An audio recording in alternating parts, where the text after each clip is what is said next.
Bis Berlin. Wenn du mich fragst, wo es am schönsten war, sag ich Sansibar.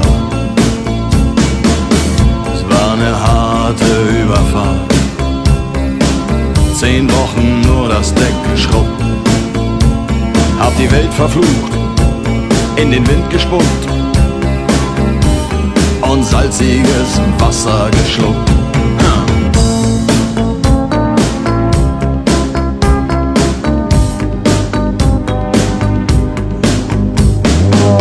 Als wir den Anker warfen, war es himmlische Ruhe und die Sonne stand senkrecht am Himmel.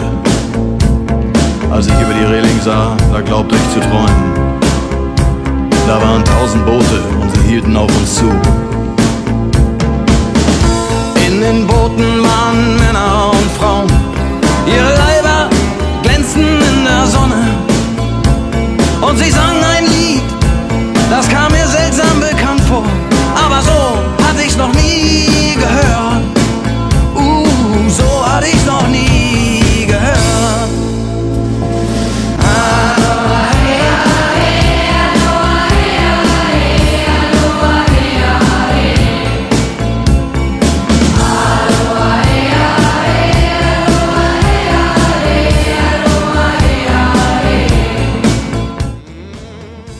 Ihre Boote machten längsseits fest und mit dem Wind wehte Gelächter herüber.